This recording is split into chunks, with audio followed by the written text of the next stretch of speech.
Good evening everyone. PIB daily discussion series के अंदर आप सबका स्वागत है। आज 23 जुलाई है। आज हम 22 जुलाई के जो आर्टिकल हैं उनका हम डिस्कशन करने वाले हैं। देखो, जिस तरीके से 2026 का जो प्रीलिम्स का पेपर था उसके अंदर बहुत सारे क्वेश्चन पीआईबी से पूछे गए थे, इसलिए थोड़ा सा हमें इसके अंदर डीप में देखना पड़ेगा, डीप में जाना पड़ेगा। थोड़ा सा सेशन है, वो लंबा हो छोटा हो वो मैं अपने हिसाब से मैनेज कर लूँगा। और जैसे जो पुराने वाला पैटर्न था उसके अंदर थोड़ा सा बेंच वाला पॉइंट ऑफ व्यू है तो वो थोड़ा सा अच्छा रहता था, उसका प्रेजेंटेशन भी शायद पॉइंट वाइज इस तरीके से रहता था। तो हम थोड़ा सा दोनों को मिक्स करते हुए ऐसे चलेंगे कि आपको बिल्कुल भी है ना ऐसे परेशानी नहीं हो। तो आज देखना कि थोड़ा सा चेंज है और वैसे ही हम रखेंगे इसको, थोड़ा सा जैसे पुराना वाला रखेंगे या फिर इसके अंदर थोड़ा सा मिक्स करते हुए चलेंगे कि इसके अंदर छोटे से कम हो और अच्छे से अच्छा कंटेंट मिले, और जो जो चीज़ें डीप के अंदर पूछी जा सकती हैं उनको मैं सेग्रीगेट भी कर सकूं। तो चलो आज देख लेते हैं जल्दी से। आज 9 आर्टिकल है। अभी मानसून सेशन चल रहा है तो थोड़े से ज़्यादा आर्टिकल आते हैं, तो उनको मैं कोशिश करता हूँ कि थोड़ा जो रिपीट ना हो, जो इररिलेवेंट चीज़ें हैं उनको मैं हटाने की कोशिश करता हूँ। कोई अभियान वगैरह और ये छोटे मोटे चल रहे हैं तो उनको मैं नहीं लेता हूँ, ठीक है। और वो पूछे भी नहीं जाते इस तरीके से। तो देखो, हमारी ऐप है स्टडी विद डीजे, यहाँ पे जाके आप बहुत सारे कोर्सेज हैं वो ज्वाइन कर सकते हो। और आप जानते हो धर्मेंद्र जाखड़ सर है, वो आंसर राइटिंग बहुत अच्छा करवा रहे हैं। और उसके अंदर जो मेंटरशिप है तो वो एक एक बच्चे का किस तरीके से इंप्रूवमेंट हो रहा है वो आप ना हमारी ऐप के ऊपर जाके देख सकते हो कि किस तरीके से बच्चे हैं वो 4.9 रेटिंग उन्होंने क्यों दे रखी है। और उसके अलावा 5 ये कॉम्बो कोर्सेज हैं तो इनके भी ऊपर भी आप जाके देख सकते हो ऐप के ऊपर, कि जैसे इंटरनल सिक्योरिटी है, डिजास्टर मैनेजमेंट है, साइंस टेक है, एनवायरनमेंट है। इस तरीके से 5 ये जो छोटे छोटे कोर्सेज होते हैं इनको एक साथ में मर्ज कर दिया गया है, जिनको हम ऐसे कोशिश करते हैं कि इनको बाद में देख लिया जाएगा, लेकिन ये जब तक आप पहले तैयारी नहीं करोगे इनकी तब तक कोई सेंस नहीं निकलता है। और आप देखना इसके जो पीडीएफ है उनके अंदर देखना कुछ डेमो पीडीएफ टाइप में डाल रखी है, टेलीग्राम पे भी आपको मिल जाएंगी। तो कितनी अच्छे तरीके से इनको प्रेजेंट कर रखा है डायग्राम के थ्रू और केस स्टडी के थ्रू, किस तरीके से प्रेजेंट करना है वो सारा क्वेश्चन आंसर फॉर्मेट के अंदर आप है ना डायरेक्टली उठा के और उसको यूज में ले सकते हो। इस तरीके से ये कर रखे हैं और आप देखना कि बहुत अच्छे तरीके से इनको डिजाइन कर रखा है। तो आप डेमो लेक्चर वगैरह है यदि आप जाके देख सकते हो। फिर देखो, आज पहला आर्टिकल है परमाणु ऊर्जा मिशन के बारे में।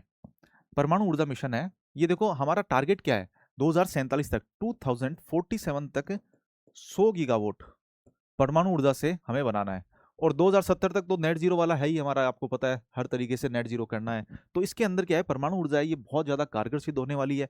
और अभी क्या है, स्मॉल ब्रीडर रिएक्टर, ये छोटे छोटे रिएक्टर्स होते हैं तो इनकी स्थापना की जाएगी। और ये क्या है, 5 स्मॉल ब्रीडर रिएक्टर हैं, ये 2033 तक का टारगेट है, ठीक है। ये 2-3 चीजें हैं, ये आपको ध्यान में रखनी है, मेंस के लिए भी प्री के लिए भी, दोनों चीजों के लिए, ठीक है। तो मतलब एनर्जी सेक्टर के अंदर कोई क्वेश्चन आता है तो आपको ना ये सारी चीजें लिखनी है। और अभी हमारी क्षमता क्या है, पहली बात तो ये देखना है हमें, 8.78 ये अभी फिलहाल के अंदर है। और 2030 तक ये 22 गीगावाट है, ये हम कर देंगे 2031-32 तक है वैसे तो ये। फिर 5 SMR, स्मॉल मॉड्यूलर रिएक्टर। तो ये मॉड्यूलर रिएक्टर क्या होते हैं कि छोटे छोटे जो न्यूक्लियर रिएक्टर होते हैं उनका एक छोटा पार्ट होता है और उनको एक अलग तरीके से बनाया जाता है, मतलब जल्दी बन जाते हैं, हर जगह छोटी जगह पे भी वो लग जाते हैं। उनका फायदा है, थोड़ा प्रोडक्शन है वो अलग छोटी जगहों पे छोटे शहरों में इस तरीके से लगेंगे तो फायदा ज्यादा होगा, एनर्जी प्रोडक्शन ज्यादा होगा, ठीक है। तो ये 5 SMR है, इनको बनाने का है 2033 तक। फिर उसके बाद में देखो, केंद्रीय बजट है, इसके अंदर घोषित किया गया था, मैंने आपको बताया 2047 तक 100 गीगावाट है, ये करना है। फिर उसके अंदर क्या और क्या काम का, देखो 2070 तक है, नेट जीरो का हमारा हो ही गया। अब देखो तारापुर है और विशाखापट्टनम है, ठीक है। इस जगह पे ये स्मॉल मॉड्यूलर रिएक्टर हैं, ये लगाए जाएंगे। अब इनके थोड़े अलग अलग टाइप हैं, 3 तो है ना यहाँ पे लगाए जाएंगे।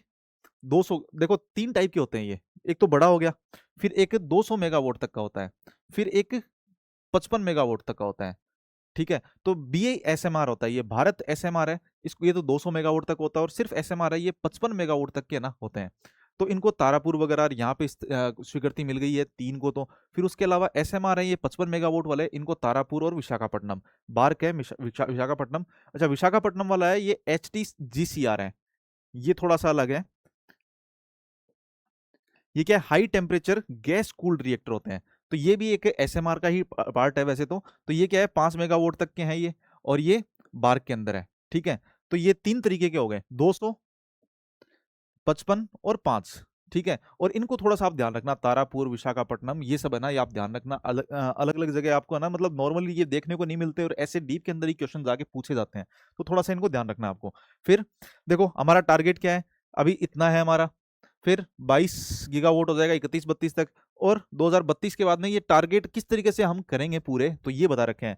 अब देखो 2032 तक है ना, वहां तक हम ये कर देंगे कि 32 गीगावाट है ये एनपीसीआईएल कर देगा। फिर उसके अलावा 2047 तक है 54 गीगावाट है ये एनपीसीआईएल कर देगा, मतलब कि सार्वजनिक तरीके से। और शेष 46 गीगावाट है ना, ये राज्य सरकार करेगी, संयुक्त उपक्रम करेंगे। इस तरीके से इन्होंने टारगेट बना रखे हैं कि हम पूरा का पूरा 100 गीगावाट हम ही नहीं करने वाले, राज्य सरकार है ये भी हेल्प करेंगे, जो सार्वजनिक उपक्रम है वो भी हेल्प करेंगे। इस तरीके से इन्होंने बता रखा है, ठीक है। तो इसके अंदर 2-3 चीजें आपको नोट करनी है बस। और इसके अंदर देखो कोई भी चीजें काम की नहीं है, वो मैंने आपको बता दिया है। एक थोड़ा सा ये मैंने एक्स्ट्रा जो चीजें छूट गई थी उसको मैंने अलग से लिया है। देखो high temperature gas cooled reactor है, तो इसके अंदर क्या है, हाइड्रोजन उत्पादन कॉपर क्लोरीन जैसी ऊष्मा रासायनिक चक्र के माध्यम से किया जाता है। मतलब इसको हाइड्रोजन उत्पादन किया जाता है, ये इससे high temperature gas cooled reactor है ना, यहाँ से हाइड्रोजन का उत्पादन होता है, और ये कॉपर क्लोरीन जैसी ऊष्मा रासायनिक चक्र के माध्यम से होता है, ठीक है। ये पॉइंट है, ये आपको नोट करना है, ध्यान रखना है कि कॉपर क्लोरीन है इसका यूज में होता है। अब ये एनपीसीआईएल वगैरह इसके बारे में बता रखा है। एक चीज और रह गई है, देखो एक शांति अधिनियम है, इसको मैंने छोड़ दिया है, शांति अधिनियम 2025 का। तो इसमें क्या है कि परमाणु क्षेत्र के अंदर जो निजी भागीदारी है उसको बढ़ाया गया था, और इसको एईआरबी है जो एटॉमिक एनर्जी रेगुलेटरी बोर्ड है, इसको वैधानिक दर्जा दे दिया गया था, ठीक है। ये आपको थोड़ा सा ध्यान रखना है। वैसे ये एक्ट वगैरह आप पढ़ते हो तो उस टाइम पे ये आ जाता है, लेकिन यदि इसके साथ में आप लिखोगे तो आपको थोड़ा अच्छे से याद रहेगा कि ये चीजें हैं यहाँ पे। तो एईआरबी के बारे में थोड़ा सा और बता रखा है यहाँ पे। एईआरबी की 1983 के अंदर वैसे गठित हुई थी, लेकिन अभी ये जैसे शांति अधिनियम है उसके तहत इसको है ना सांविधिक दर्जा दिया गया है, ठीक है। अब तारापुर है, तारापुर सबसे पुराना न्यूक्लियर पावर स्टेशन है, महाराष्ट्र के अंदर है, और 1969 से चालू है ये। अब देखो अगला आर्टिकल है पारंपरिक कारीगर सहकारी समितियां। पारंपरिक कारीगर सहकारी समितियां, तो सहकारी समितियों से संबंधित इसके अंदर मेंस के लिए भी प्री के लिए भी दोनों तरीके से इसके अंदर बता रखे हैं।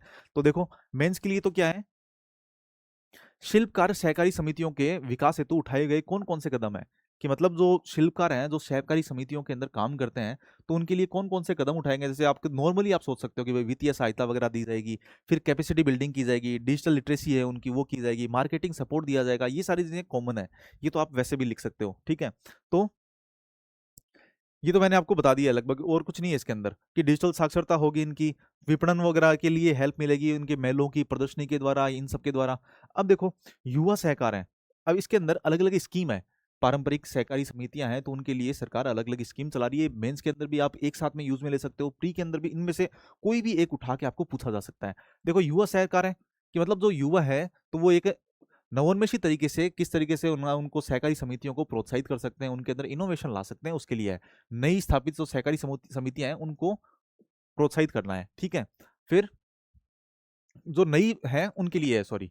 फिर आयुष्मान सहकार है, आयुष्मान सहकार है मतलब जो अस्पताल है चिकित्सा वाले से रिलेटेड है जो भी सहकारी समितियां हैं तो उनको उनके लिए है ये, समग्र स्वास्थ्य देखभाल वगैरह करना। नंदिनी सहकार हो गया, और एक और है स्वयं शक्ति सहकार। ये क्या है, महिलाओं के लिए है, नंदिनी सहकार और स्वयं शक्ति सहकार, जो उनको महिलाओं को क्रेडिट वगैरह देना, मतलब उधार वगैरह देना। और नंदिनी सहकार है, इसमें महिलाओं को सामाजिक आर्थिक स्तर में सुधार करना है इसका काम, ठीक है। अब डेयरी सहकार हो गया, जो डेयरी क्षेत्र से जुड़े हुए हैं तो वो डेयरी सहकार हो गया। डिजिटल सहकार है, इसके अलग अलग टाइप हैं, ये आपको ना मेंस के लिए आप है ना कोमा लगा लगा के भी लिख दोगे ना तो बहुत अच्छा रहेगा इसके लिए इसमें। फिर दीर्घावधि कृषक पूंजी सहकार योजना, जो किसान है या उनसे संबंधित कार्य हैं तो यदि वो लंबे टाइम तक ऋण लेना चाहते हैं तो इसके थ्रू ले सकते हैं। फिर सहकार नवाचार, जो इनोवेशन वगैरह है, नई तकनीक अपनाना है सहकारी समितियों के अंदर, सहकार क्षेत्र के अंदर, तो उनके लिए है ये। उसके लिए क्या है, 25 लाख तक का है ना, यदि कोई सहकारी समिति है तो वो नवीनतम योजना टाइप में या फिर नया कोई तकनीकी अपना रही है तो उसको 25 लाख रुपए तक की सहायता दी जाएगी, ठीक है। तो ये सारी चीजें हैं, युवा सहकार, आयुष्मान सहकार, नंदिनी, डेयरी।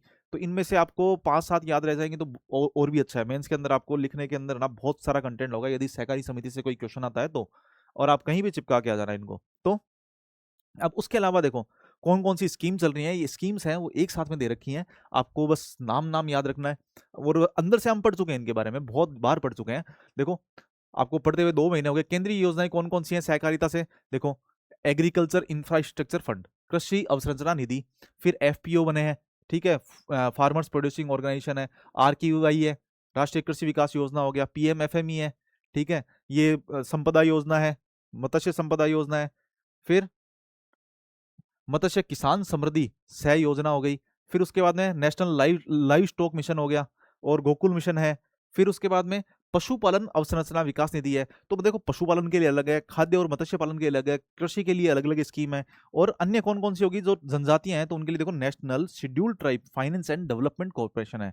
और प्रधानमंत्री कृषि सिंचाई योजना होगी, या किसान संपदा योजना है ये तो वैसे है ना, किसान संपदा योजना है। तो इस तरीके से बहुत सारी स्कीम है, ये सहकारिता के अंदर भी आप है ना लास्ट के अंदर लिख सकते हो यदि चाहो तो, वरना कोई जरूरी नहीं है इसके अंदर, ठीक है। या आप नॉर्मली वैसे भी लिख सकते हो, इनको नोट्स के अंदर वगैरह नहीं उतारना है आपको।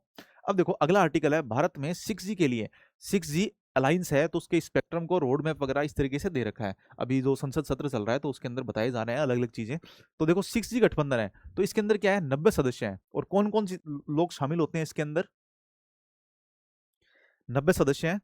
और देखो इसमें दूरसंचार सेवा प्रदाता हो गए, उपकरण निर्माण करने वाले, स्टार्टअप वाले, अनुसंधान और विकास संस्थान हो गए, एकेडमिक इंस्टीट्यूशन हो गए, इस तरीके से बहुत सारे लोग हैं वो साथ में मिलके, और 6G को किस तरीके से बनाया जा सकता है ज्यादा से ज्यादा नवाचार करके, जल्दी से जल्दी हम 6G को इंडिया के अंदर इंप्लीमेंट कैसे कर सकते हैं। अभी 5G के अंदर क्या है, जो बैंड है वो कम होता है, ठीक है, लेकिन 6G में क्या होगा, ये बैंड ज्यादा होगा, मतलब ये लगभग इससे 100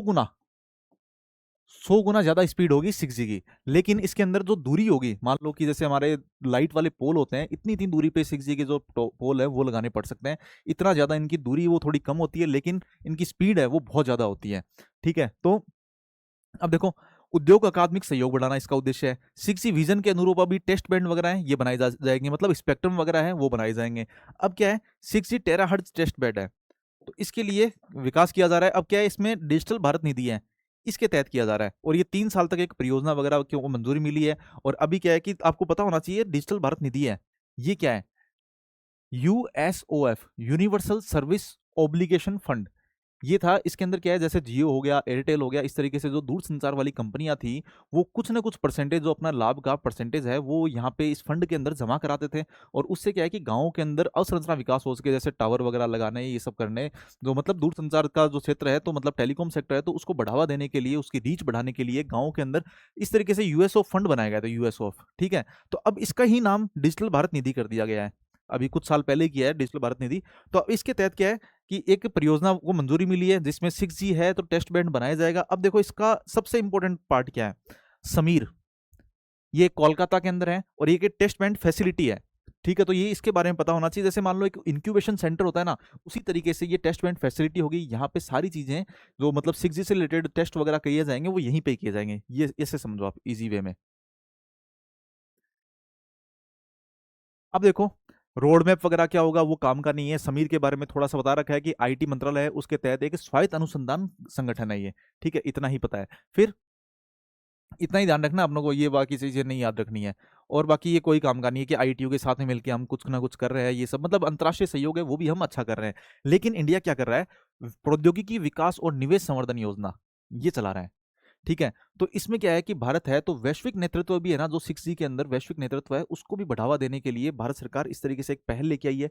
अब इसमें क्या है, कुछ स्टार्टअप होंगे, कुछ एमएसएमई होंगे, ये सब लोग क्या है कि इसकी सदस्यता वगैरह लेते हैं 6G के अंदर जाके, वहाँ पे जो अलायंस वगैरह के लिए 6G का एक इंटरनेशनल लेवल पे आईटीयू के अंदर मान लो कुछ मीटिंग वगैरह हो रही है, इनकी सदस्यता लेनी है, कोई नया संगठन बन रहा है, ये सब हो रहे हैं, तो उनके अंदर भारत सरकार इनको पैसा प्रोवाइड करवाएगी, जो स्टार्टअप वगैरह उसके अंदर भाग ले रहे हैं ना उनको।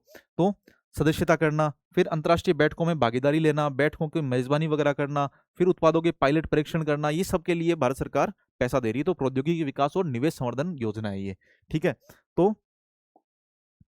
अब देखो इसके अंदर इंपॉर्टेंट क्या है कि भारत सरकार है, उसके अलावा ये ITU 1M2M जैसी अंतर्राष्ट्रीय मानकीकरण निकाय है ना, उनके अंदर यदि कुछ काम करना चाह रही है स्टार्टअप वगैरह, उनके लिए है ये, ठीक है। तो इजी वे में आपने समझ लिया इसको, उसी तरीके से लिखना, इसके अंदर लिखा हुआ है वैसा नहीं लिखना है जो मैंने बताया वैसे।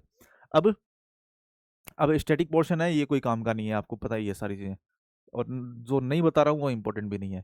फिर देखो संसद के अंदर प्रश्न है, मिशन मौसम का कार्यान्वयन।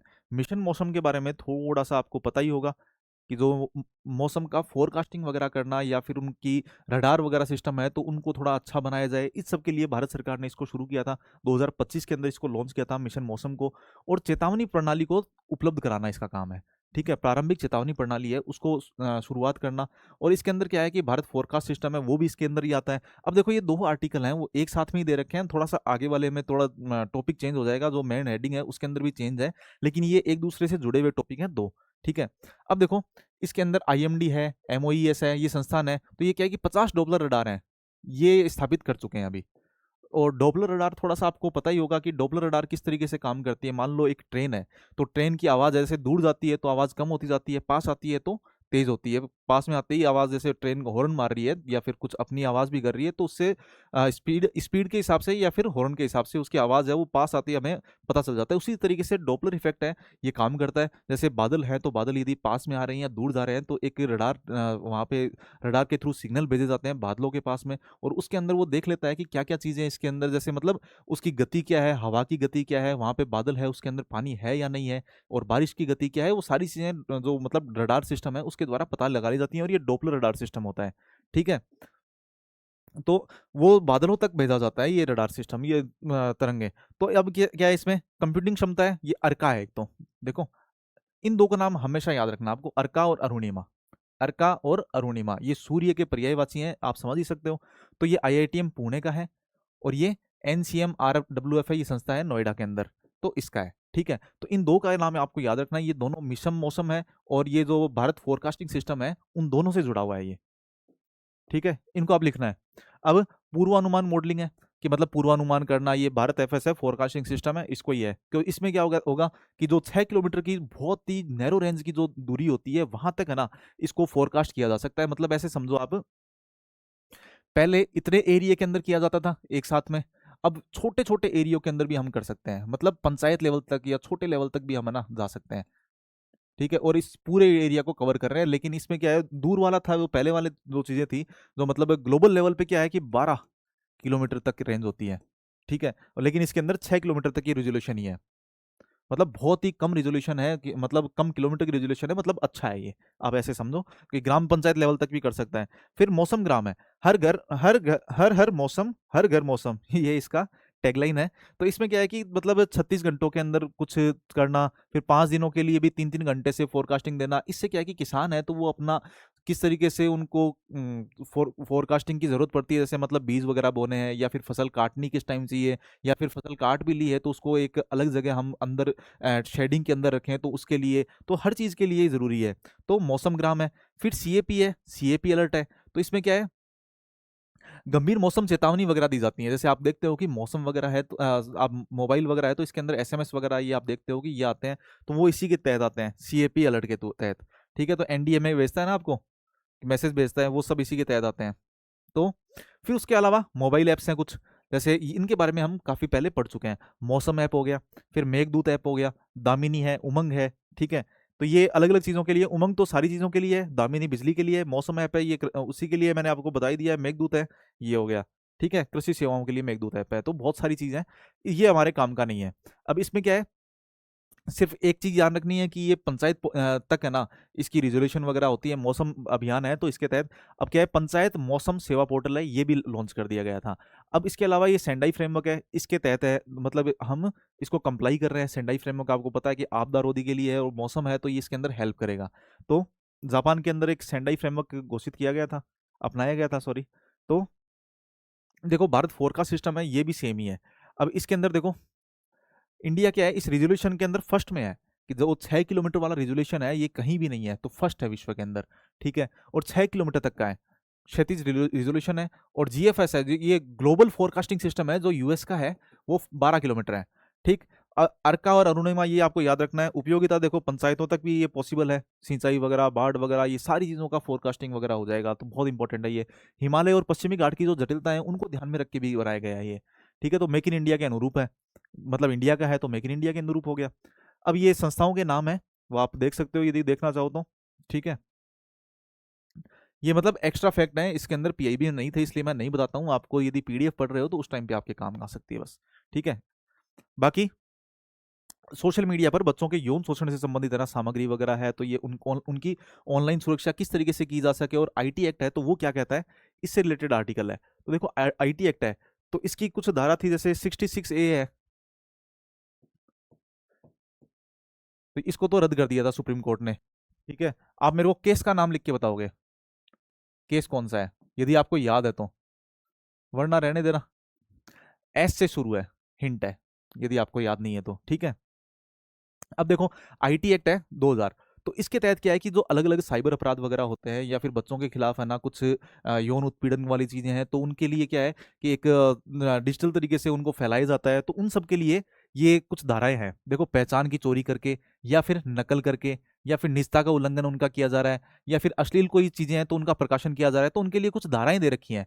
तो इतना डीप के अंदर यदि आप जाना चाहो तो जाओ, मैं तो रिकमेंड नहीं करूंगा, लेकिन ये देख सकते हो यहाँ पे पीआईबी के अंदर ये सारी चीजें दे रखी हैं। ठीक है, इसलिए मैंने इसको लिया है। अब देखो, इसमें थोड़ा सा एक चीज है, ये तो आईटी एक्ट है 2000 का, तो उसके अंदर ये चीजें थी। अब क्या है कि नियमावली है 2021 की, आईटी की। तो इसमें क्या है कि अभी संशोधन किया गया है, ये थोड़ा सा इंपॉर्टेंट है। देखो, पहले क्या है कि कोई भी मीडिया, सोशल मीडिया प्लेटफॉर्म है ना, वहां पे यदि सरकार ऑर्डर जारी कर देती थी कि ये चीजें हैं तो हमें प्रोवाइड करवाओ, तो यदि जो प्लेटफॉर्म है, मान लो टेलीग्राम हो गया या व्हाट्सअप हो गया या फेसबुक हो गया, ये सारी चीजें, तो वो 3 घंटे के अंदर उनको गैर कानूनी कंटेंट है उसको हटाना होगा। और ये पहले सीमा कितनी थी, 36 घंटे थी, उसको बहुत कम कर दिया है, 3 घंटे ही कर दिया है। और जो अश्लील सामग्री है, संवेदनशील सामग्री है, तो उसकी जैसे मतलब आर्टिफिशियली कुछ मुफ्त वाली चीजें हो गई या फिर ऐसे, तो उनको 2 घंटे के अंदर ही हटाना होगा। पहले 24 घंटे था, उसको 2 घंटे कर दिया, 36 वाले को 3 घंटे कर दिया। देखो, तो ये दो चीजें हैं, ये मेरे को थोड़ा और अच्छा लगा। ठीक। और जो मध्यवर्ती संगठन है, मतलब जो टेलीग्राम हो गया, व्हाट्सअप हो गया, ये मध्यवर्ती संगठन है, यदि ये आईटी नियमों का पालन नहीं करते हैं तो उनके जो बचने की जो तरीके थे, जैसे मतलब कि आपको ऐसे था कि हार्म नहीं किया जाएगा, आपकी कोई जिम्मेदारी नहीं है, मतलब फ्रीडम ऑफ स्पीच होता है। जैसे मतलब मैंने 66A के बारे में बताया था, तो ये 66A है, तो ये 19(1) है, इसके तहत इसको रद्द किया गया था।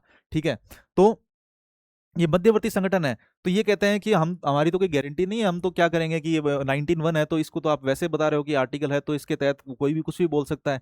लेकिन यदि सरकार बोल रही है फिर भी आप नहीं कर रहे हो, तो उनके धारा 79 के तहत इनको कुछ प्रोटेक्शन वगैरह दी गई थी कि आपके खिलाफ कोई ज्यादा कार्रवाई नहीं होगी, तो ये कार्रवाई वाला जो प्रोटेक्शन है, इसको भी खत्म किया जा सकता है। ठीक है, ये कहा गया है इसके अंदर।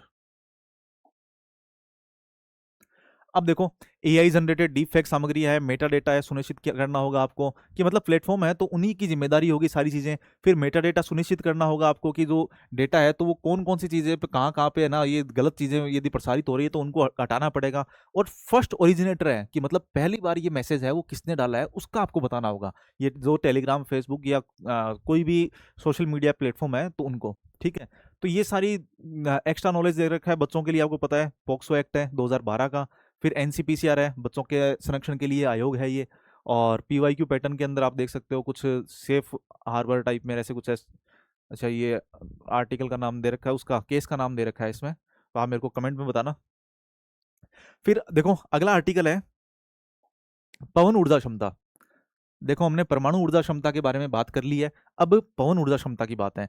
54,443 मेगावाट इतनी अभी हो चुकी है। ये जून तक का डाटा है, 30 जून तक का डाटा है, मतलब लेटेस्ट डाटा है। आप आंसर राइटिंग के अंदर कहीं भी यूज में ले सकते हो। ठीक है, 57,443। अब देखो, इंडिया की जो वैश्विक पवन क्षमता की स्थिति है ना, उसके अंदर इंडिया 4th स्थान पे है, वर्ल्ड के अंदर 4th स्थान पे है, 4th रैंक है। ये इंपॉर्टेंट है आपके लिए। उसके अलावा इंडिया के अंदर फर्स्ट कौन है, गुजरात, सेकंड तमिलनाडु और तीसरा कर्नाटक और महाराष्ट्र और पांचवा राजस्थान। यदि राजस्थान वाले हैं तो आप 5 तक याद रखो, और वरना आप गुजरात, तमिलनाडु, कर्नाटक इसी तरीके से याद रखो। ये दोनों चीजों के अंदर ही है, मतलब स्थापित क्षमता है उसके अंदर भी और उत्पादन जो कर रहा है उसके अंदर भी ये सेम ही रैंकिंग है। तो बस इसके अलावा इसके अंदर कुछ याद नहीं रखना आप लोगों को, जो मैंने था वो मैंने बता दिया। वाइबिलिटी गैप फंडिंग वगैरह है, इसके द्वारा आपको दिया जाएगा, ये काम का नहीं है। फिर देखो, ग्रीन एनर्जी कॉरिडोर योजना है। जो ग्रीन एनर्जी कॉरिडोर योजना है, तो बुनियादी ढांचा, अब देखो नवीकरणीय ऊर्जा या पवन ऊर्जा के लिए क्या क्या चीजें की जा रही हैं कि इंफ्रास्ट्रक्चर है, उसके तहत क्या है, ग्रीन एनर्जी कॉरिडोर योजना बनाई जा रही है। ठीक है, तो फिर उसके बाद में शुल्क को, टैरिफ को छूट दी जा रही है। जैसे अंतर्राज्यीय बिक्री के लिए ना, एक राज्य से दूसरी राज्य के अंदर यदि बिजली बेच रहे हो तो उस टाइम पे शुल्क लिया जाता था, माफ कर दिया गया है इसको। फिर एफडीआई है, ये 100% कर दिया गया है। ठीक है, और वो भी स्वचालित मोड से, ऑटोमेटेड रोड से, किसी सरकारी जो ऑफिस वगैरह है वहां से ना आपको मंजूरी नहीं लेनी होगी। फिर बाध्यताएं और नियम, ऑब्लिगेशन, और क्या है, नवीकरणीय खरीद दायित्व है, आरपीओ, और नवीकरणीय खपत दायित्व है, यहां पे लागू कर दिया गया है। देखो, इसके अंदर आरपीओ, आरपीओ और आरसीओ, इन दोनों के अंदर आपको थोड़ा सा अंतर होना, पता होना चाहिए। जैसे मान लो कोई कंपनी है, तो कंपनी क्या करती है कि अपने उसकी जो बिजली की कैपेसिटी होती है तो वो उसके अंदर जनरेट खुद ही करना चाहती है, मान लो। तो वो क्या है, सौर ऊर्जा के पैनल वगैरह लगा दिए, वैसे लगा लिए, तो सरकार ने ऐसे बता रखा है कि आपको 20% जो नवीकरणीय ऊर्जा है तो यहाँ से ही लेना होगा, चाहे आप खरीद के लो या फिर आप सोलर पैनल वगैरह लगा के लो, ऐसे कुछ भी करो। तो ये क्या है, इनको आरपीओ के तहत आता था ये पहले। तो इसका फुल फॉर्म क्या था, नवीकरणीय खरीद दायित्व है, ठीक है, कि मतलब आप खरीद के ले सकते हो आरपीओ 20 तक। अब आरसीओ है, खपत, मतलब आप सिर्फ खरीदोगे नहीं, आप इसको यूज भी लोगे। आरसीओ मतलब वो 20% है जो नवीकरणीय ऊर्जा है, तो उसको आप यूज भी लोगे, सिर्फ खरीदने से काम नहीं चलेगा, आप उसको यूज भी लेना होगा। ठीक है, वैसे क्या है कि कुछ लोग थे वो कुछ कंपनियां थी वो क्रेडिट वगैरह खरीद लेती थी पहले, तो ये खरीदने नहीं, आपको यूज भी लेना होगा, उसको क्रेडिट को यूज में लेना होगा, और आप नवीकरणीय ऊर्जा है तो स्रोतों को वैसे ही यूज में लोगे। ठीक है, तो आरपीओ और आरसीओ के अंदर ये अंतर है। फिर वाइबिलिटी गैप फंडिंग है इस तरीके से, मतलब ऑफशोर, ऑफशोर और ऑनशोर के अंदर थोड़ा सा आपको अंतर पता ही होगा। ऑफशोर होता है जो तट से दूर होता है, और ऑनशोर होता है जो तट के किनारे होता है या थोड़ा अंदर होता है, तो उनको ऑनशोर कहते हैं। ऑफशोर के अंदर थोड़ा सा जो पवन ऊर्जा है तो वो थोड़ा ज्यादा होती है, क्योंकि आपको पता है कि शाम को और सुबह या दिन और रात के अंदर उनके अंदर जो टेम्परेचर चेंज होता है उस वजह से पवन गति है तो वो ज्यादा होती है, विंड कैपेसिटी ज्यादा होती है वहां पे। कहाँ पे, ऑफशोर के अंदर। अब ग्लासगो के बारे में थोड़ा सा स्टैटिक दे रखा है, ये आप जानते हो। फिर 500 किलोवाट तक नेट मीटरिंग लागू करने का भी प्रावधान है। तो देखो इसमें नेट मीटरिंग क्या होता है, कि नेट मीटरिंग का मतलब होता है कि आप जैसे 100 यूनिट है, 100 यूनिट है, या आप इसका उत्पादन कर रहे हो, और मतलब घर के अंदर आपने सोलर प्लांट वगैरह इस तरीके से लगा रहा है, 100 रुपए 100 यूनिट आप कर रहे हो, तो 50 यूनिट तो आपने यूज में ले लिए खुद के लिए, और 50 यूनिट है ये आपने नेट मीटरिंग लगा रखा है। इसका मतलब है कि मीटर से बिजली जाती भी है और आती भी है। आती मतलब पावर हाउस के अंदर जाती है, तो इसका पावर हाउस वाले या सरकार है वो आपको रुपया दे देगी, तो ये नेट मीटरिंग होती है। और ये क्या है, green term ahead market. Green term ahead market है ये जो रिन्यूएबल एनर्जी है, इसको खरीदने बेचने के लिए जो एक्सचेंज है, जैसे शेयर मार्केट होता है उसी तरीके से खरीदने बेचने के लिए एक मार्केट है ये। ठीक है, तो ये स्टैटिक पोर्शन है, इसको थोड़ा सा मैंने आपको बता दिया, वैसे इंपॉर्टेंट नहीं था, जितना बताया उतना इंपॉर्टेंट है इसके अंदर। अब यशस्वी योजना है, इसके तहत क्या है, यशस्वी योजना के बारे में पढ़ेंगे हम। तो इसमें क्या है, ओबीसी, ईबीसी और डीएनटी है, इन छात्रों के लिए शैक्षणिक अवसर है ना ये बढ़ाए जाएंगे। देखो, यशस्वी स्कीम है for OBC, EBC and DNT, मैं इंग्लिश वाला है तो ये यहाँ पे दिया हुआ है, इसके अलावा ना कुछ भी आज इंपॉर्टेंट नहीं था, तो मैंने इसके लिए स्क्रीनशॉट जहाँ लगा मैंने डाल दिए है। तो देखो, प्रधानमंत्री यशस्वी योजना है, तो इसमें प्री मैट्रिक से लेके छात्रवृत्ति वगैरह है ना ये दी जाती है। इसमें 4 टाइप है ना इसके अंदर बांट रखा है। देखो है किसके लिए, पहली बात तो ये है, देखो 4 घटक हो गए, है किसके लिए, ओबीसी है, ईबीसी है और डीएनटी है। डीएनटी के बारे में आप थोड़ा पता होगा, जैसे 1871 डी नोटिफाइड ट्राइब होती है ये। 1871 के अंदर क्रिमिनल ट्राइब्स एक्ट आया था, उसके तहत क्या है, अंग्रेजों ने जो बंजारे वगैरह इस तरह की कुछ जातियां थी, जनजातियां थी, तो उनको है ना क्रिमिनल वैसे बचपन से ही, मतलब जन्म से ही घोषित कर दिया था। मीणाओं को भी किया था शायद इसके तहत ही। तो इसके बाद में जो सरकार है, तो उन्होंने जब आजाद हुए तो उसके बाद में इनको हटा दिया था, तो डी नोटिफाई कर दिया उनको, मतलब डी नोटिफाई मतलब हट गया है वो। ठीक है, तो इसको डी नोटिफाइड ट्राइब इसलिए कहते हैं। तो अब क्या है, घुमंतु, अर्ध घुमंतु जो जनजातियां हैं, या फिर इनको क्या है, 4 छात्रवृत्ति, प्री मैट्रिक छात्रवृत्ति है, पोस्ट मैट्रिक छात्रवृत्ति है, स्कूलों में उच्च स्तरीय शिक्षा है, और कॉलेज में। इस तरीके से 4 तरीके की छात्रवृत्ति इसके अंदर दी जाती है। बस इतना ही आपको ध्यान रखना है कि शिक्षा वगैरह के लिए ये, ठीक है, समावेशी विकास के लिए, बस इससे ज्यादा कुछ काम का नहीं है आपके। ये बाकी चीजें एक्स्ट्रा हैं इसके अंदर, पीआईबी सेक्शन के अंदर कुछ भी नहीं दे रखा था, और इतना ही था। तो लास्ट में छोटी छोटी न्यूज है वो हम देखने वाले हैं। अब देखो, वात्सल्य पोर्टल है, इसके बारे में बात कर रखी है। तो वात्सल्य पोर्टल है, तो इसके अंदर क्या है कि 3 जो पहले से अलग अलग पोर्टल्स थे तो उनको मर्ज कर दिया गया है। वैसे इसके अंदर नहीं दे रखा, 3 in 1 है, पोर्टल का एकीकरण कर दिया गया है। कौन कौन से है, ट्रैक चाइल्ड है, चाइल्ड को ट्रैक करना, फिर खोया पाया है, और घर है, कि मतलब उनकी घर वापसी किस तरीके से करवाई जा सकती है। ये 3 पोर्टल हैं, इनको मर्ज कर दिया है। और ये कौन, सीसीटीएनएस है, ये इसके अंदर भागीदारी करता है।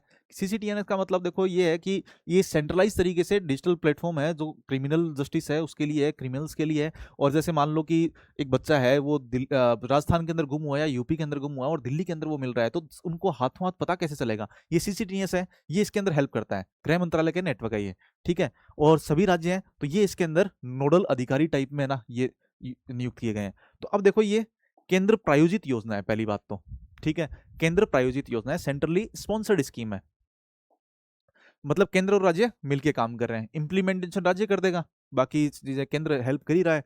तो ये ट्रैक चाइल्ड है, ये पोर्टल है एक, तो एक खोया पाया है, और एक सीसीटीएनएस के साथ है, और एक घर पोर्टल है, ये 3 पोर्टल तो ये हो गए, ठीक है। तो देखो, ट्रैक चाइल्ड है तो मतलब जो बच्चा है, तो रेल मंत्रालय वगैरह कहीं भी आप देखते हो कि रेलवे रेलवे के थ्रू ज्यादा तस्करी वगैरह ये सब होती है, तो वहां पे यदि मिल रहा है तो उसके उसको ट्रैक करना। फिर खोया पाया है तो कोई यदि मॉड्यूल है तो मतलब वो किसी को लापता वगैरह ऐसे दिखाई दे तो बच्चे के संबंध में है ना सूचना दर्ज करवा सकते हो यहाँ पे। और सीसीटीएनएस के साथ में एकीकरण वो मैंने आपको बता दिया। घर पोर्टल है कि बच्चे की घर वापसी के लिए पोर्टल बनाया गया है, ठीक है। बस इतना ही ध्यान रखना है इसमें।